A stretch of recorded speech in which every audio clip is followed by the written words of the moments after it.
Hello student, welcome to our YouTube channel commerce proficiency.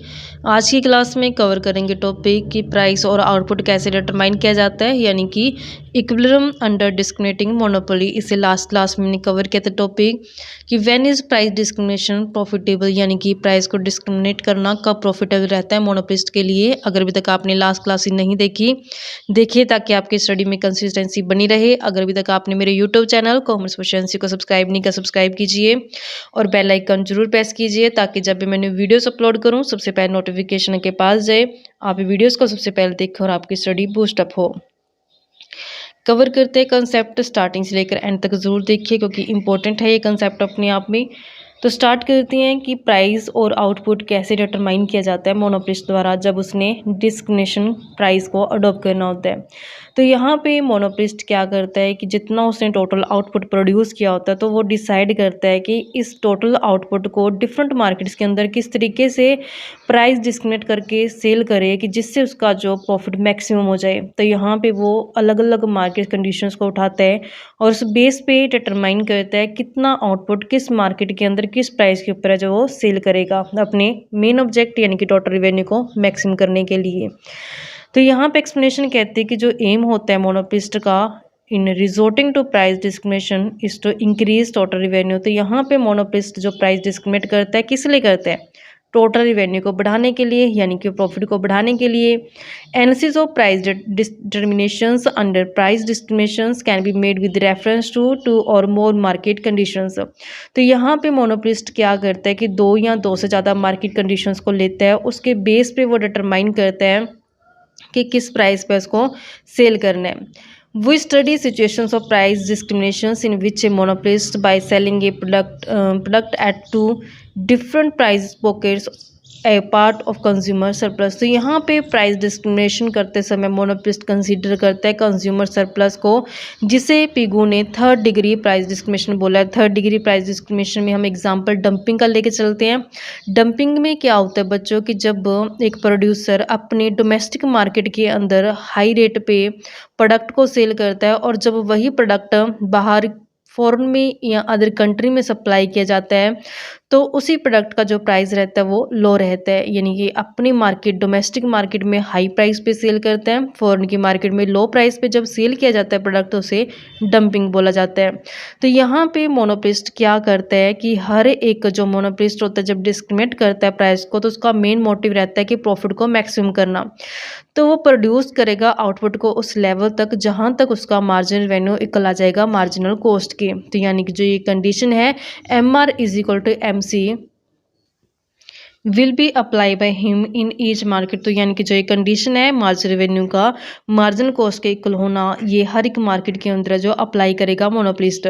So long as margin revenue is more than margin cost he will continue with his production. जब तक margin revenue ज़्यादा रहेगा marginal cost से तब तक monopolist production का जो continue रखेगा। We assume that the monopolist will sell his product in two different market having different elasticity demand करो। तो यहाँ पे अज्यूम करते हैं कि जो मोनोपोलिस्ट है वो दो डिफरेंट मार्केट्स के अंदर प्रोडक्ट को सेल कर रहा है और दोनों ही मार्केट्स के अंदर जो इलास्टिसिटी और डिमांड है वो डिफरेंट है।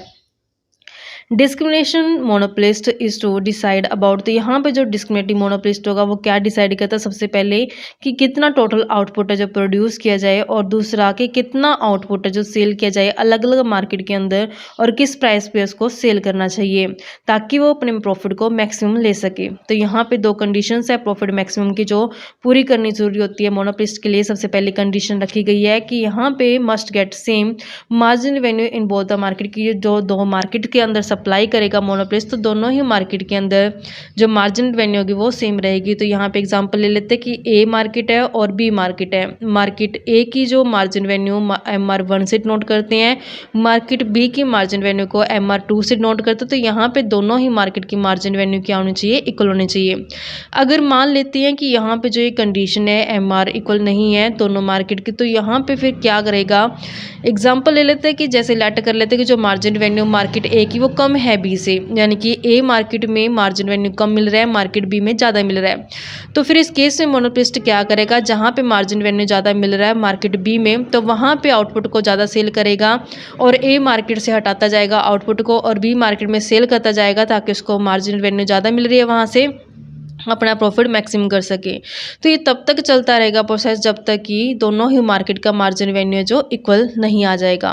सेकंड कंडीशन जो रखी गई है equality between MR and MC, यानी कि मार्केट की जो मार्जिन रेवेन्यू और जो मार्जिन कॉस्ट है दोनों मार्केट की वो इक्वल होनी चाहिए। अनदर कंडीशन जो इक्विलिब्रियम की रखी गई है यानी कि मैक्सिमम प्रॉफिट सिचुएशन की रखी गई है वो ये है कि दोनों ही मार्केट के अंदर मार्जिन रेवेन्यू और जो मार्जिन कॉस्ट है वो इक्वल होनी चाहिए।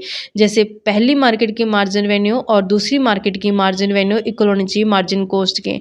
तो यहाँ पे जो ये कंसेप्ट रहता है बच्चों, इसको अब हम एग्जांपल की हेल्प से समझते हैं एक डायग्राम लेकर के। दो मार्केट कंडीशन लेके चलेंगे, एक में जो इलास्टिसिटी और डिमांड होगी लेस इलास्टिक होगी, दूसरी मार्केट में इलास्टिसिटी और डिमांड होगी जो मोर इलास्टिक होगी। फिर जॉइंट को हम लेके चलेंगे नेक्स्ट डायग्राम के अंदर। 3 डायग्राम बनेंगे एक साथ यहाँ पे। तो यहाँ पे हम ले लेते हैं 3 डायग्राम्स को, एक ही लाइन में हम ड्रॉ करेंगे। तो यहाँ पे ले लेते हैं मार्केट ए का डायग्राम। तो ये हमारे पास मार्केट ए का डायग्राम आ जाता है। नेक्स्ट हम ले लेते हैं मार्केट बी का डायग्राम।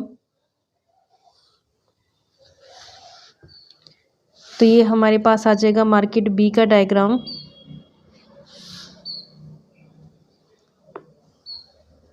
नेक्स्ट में हमने जॉइंट कर देना है मार्केट ए को और मार्केट बी दोनों को। यहाँ पे आ जाएगा दोनों ही जॉइंट मार्केट का डायग्राम आ जाएगा। तो यहाँ पे हम लेके चलते हैं बच्चों। तो ये हमारे पास ओ वाई एक्सिस है, ये ओ एक्स एक्सिस है। ओ एक्स एक्सिस पे दिखाएंगे हम आउटपुट का लेवल, ओ वाई एक्सिस पे दिखाएंगे हम रिवेन्यू और कॉस्ट को। ऐसी नेक्स्ट में सेम वाई एक्सिस है, ये ओ एक्स एक्सिस है। ऐसे ही नेक्स्ट जो जॉइंट है डायग्राम दोनों मार्केट का, ओ वाई एक्सिस और ओ एक्स एक्सिस लेके चलते हैं। तो यहाँ पे हम मार्केट ए लेते हैं जहाँ पे इलास्टिसिटी ऑफ डिमांड क्या लेके चलेंगे, लेस इलास्टिक लेके चलेंगे कि यहाँ पे जो डिमांड है वो लेस इलास्टिक है। तो लेस इलास्टिक के केस में जो डायग्राम बनता है वो किस तरीके से बनता है, तो इस तरीके से हम इसको ड्रॉ करते हैं बच्चों। जो इसकी शेप रहती है मार्जिन रेवेन्यू एवरेज रेवेन्यू की थोड़ी इस तरीके से रहती है। तो ये हमारे पास मार्जिन रेवेन्यू रहता है और ये हमारे पास एवरेज रेवेन्यू रहता है। तो ये हमारे पास मार्जिनल रेवेन्यू 1 है और एवरेज रेवेन्यू 1 है, ये 1 मार्केट का। तो यहाँ से हमने क्या करना है बच्चों, एक लाइन ड्रॉ कर लेने इस तरीके से। ये लाइन है जो आगे हम लेके चलेंगे, दोनों ही जो हमारे कर्व बनाएंगे उसमें लेके चलेंगे। तो यहाँ पे हमारे पास जो मार्केट है वो मार्केट है बी मार्केट, जहाँ पे इलास्टिसिटी और डिमांड लेके चलेंगे हम मोर इलास्टिक। मोर इलास्टिक का मतलब क्या है कि यहाँ पे अगर प्राइस में चेंज आता है तो डिमांड में ज़्यादा चेंज आता है, मोर इलास्टिक है। तो यहाँ पे जो डायग्राम बनेगा वो किस तरीके से बनेगा उसको ड्रॉ करते हैं। मोर इलास्टिक केस में थोड़ा इस तरीके से जो इसकी शेप हो जाती है मार्जिनल रेवेन्यू और एवरेज रेवेन्यू की, इस तरीके से थोड़ा जो इसको सेट करते हैं अभी इस तरीके से थोड़ा से ज़्यादा फ्लैट रहता है। ये हमारे पास एवरेज रेवेन्यू है और ये मार्जिन रेवेन्यू कर्व है इस तरीके से। तो ये हमारे पास मार्जिन रेवेन्यू सेकंड मार्केट का, एवरेज रेवेन्यू सेकंड मार्केट का। तो इसी तरीके से हमने सेम यहाँ पे भी ड्रॉ कर लेनी है एक लाइन। तो इस तरीके से हमने इसको लाइन को ड्रॉ कर लेना है। अब यहाँ पे हमने जो थर्ड डायग्राम बनाना है वो बनाना है जॉइंट डायग्राम, जहाँ पे हमने ए मार्केट प्लस बी मार्केट दोनों को दिखाना है। तो हमने यहाँ से देखो बच्चों कि जो हमने 2 लाइन ड्रॉ की, एक तो यहाँ पे ड्रॉ की है और एक यहाँ पे ड्रॉ की है। तो इस एरिया के बीच में जो शेप आएगी वो आएगी पहले लेस इलास्टिक वाले डिमांड कर्व की। तो जो शेप रखेंगे हम उसकी किस तरीके से शेप रखेंगे, इस तरीके से शेप रखेंगे कि ये तो हमारे पास मार्जिनल रेवेन्यू है और ये हमारे पास एवरेज रेवेन्यू, ये लेस इलास्टिक वाला एरिया यहाँ से यहाँ तक हमने लिया है। नेक्स्ट जो हमने यहाँ से लाइन ड्रॉ की है सेकंड डायग्राम के बेस पे जिसमें मोर इलास्टिक है, तो यहाँ पे नेक्स्ट डायग्राम बनेगा वो इसको फॉलो करके बनेंगे।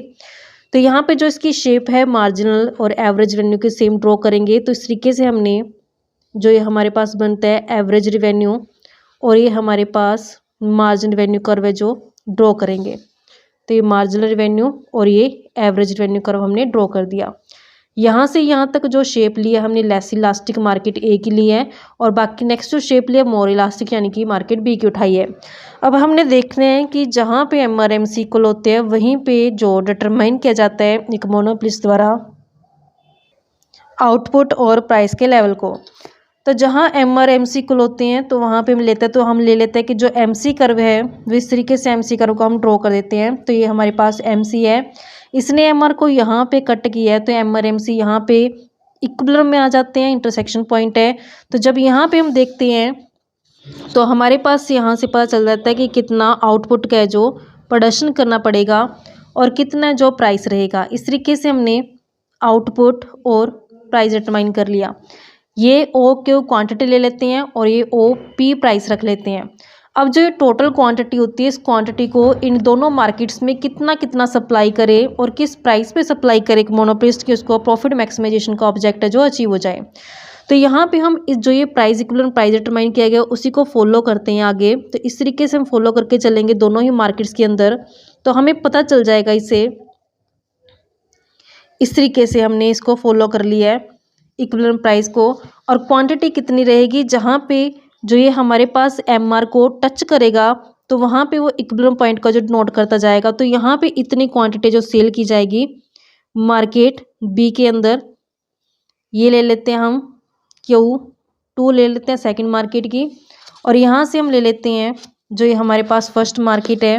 फर्स्ट मार्केट के अंदर इस तरीके से हम इसको ड्रॉ करते हैं तो ये हमारे पास इंटरसेक्शन पॉइंट इक्विलिब्रियम आ जाएगा। तो यहाँ से हम ले लेते हैं Q1 क्वांटिटी और ये Q2 क्वांटिटी सेल की जाएगी और यहाँ पे O के टोटल आउटपुट जो प्रोड्यूस करना पड़ेगा। अब यहाँ पे जो ये इक्विलिब्रियम प्राइस है, ये इक्विलिब्रियम प्राइस के कंपेरेटिवली देखते हैं कि मार्केट ए के अंदर कितना प्राइस चार्ज करेगा मोनोप्लिस्ट और मार्केट बी के अंदर कितना प्राइस चार्ज करेगा। तो जब हमने इस इक्विलिब्रियम पॉइंट को आगे बढ़ाया तो हमने देखा कि ये एवरेज रेवेन्यू कर्व को कहाँ पे कट करता है, कहाँ पे टच कर रहा है। तो यहाँ पे जब हम इसको आगे बढ़ाते हैं तो हमने देखा कि ये एवरेज रेवेन्यू कर्व को यहाँ पे इस पॉइंट पे टच कर गया। तो यहाँ पे इतना प्राइस है जो मार्केट ए के अंदर है जो रखा जाएगा। लेट कर लेते हैं कि ये हमारे पास P1 प्राइस है, यानी कि O के क्वांटिटी बेच करके OP प्राइस पे एक मोनोप्लिस्ट है जो मार्केट ए के अंदर अपने प्रॉफिट को ले सकता है। ऐसे अगर मार्केट बी की बात की जाए तो मार्केट बी के अंदर हम इसको बढ़ाते हैं इक्विलिब्रियम पॉइंट से, देखते हैं कि एवरेज रेवेन्यू को कहाँ पे टच कर रहा है। तो यहाँ पे देखा हमने कि एवरेज रेवेन्यू किसने यहाँ पे इस पॉइंट पे टच कर दे, तो यहाँ पे इसका ये रहेगा प्राइस। तो यहाँ पे इसका P2 ले लेते हैं, यानी कि P2 प्राइस पे जो सेल किया जाएगा। तो यहाँ से हमें ये चीज़ पता चल जाती है बच्चों, जब हम इसका कंपैरिजन करते हैं तीनों ही डायग्राम्स का, तो हमने देखा कि ये मार्केट जहाँ पे लेस इलास्टिसिटी ऑफ डिमांड पाई गई है, लेस इलास्टिसिटी ऑफ डिमांड में मोनोप्लिस्ट ने क्या किया, कम क्वांटिटी को सेल किया लेकिन प्राइस क्या रखा है, हाई रखा है। जहाँ पे elasticity of demand more elastic है, मोर इलास्टिक उस केस में ज़्यादा क्वांटिटी को सेल किया गया है लेकिन प्राइस अगर देखा जाए तो इसके कंपेरेटिवली क्या रखा गया है, लो रखा गया है। तो जो टोटल यहाँ पे उसने OQ क्वांटिटी को प्रोड्यूस किया था, तो OQ क्वांटिटी को कहाँ इसने कैसे डिस्ट्रीब्यूट किया, मार्केट ए के अंदर इतना प्रोपोर्शन सेल किया है, मार्केट बी के अंदर इतना प्रोपोर्शन सेल किया, जिससे इसका टोटल आउटपुट है जो डिवाइड हो गया दोनों मार्केट्स के अंदर। अब यहाँ पे इस तरीके से एक मोनोप्लिस्ट प्राइस डिस्क्रिमिनेट करके मैक्सिमम प्रॉफिट का जो ले सकता है।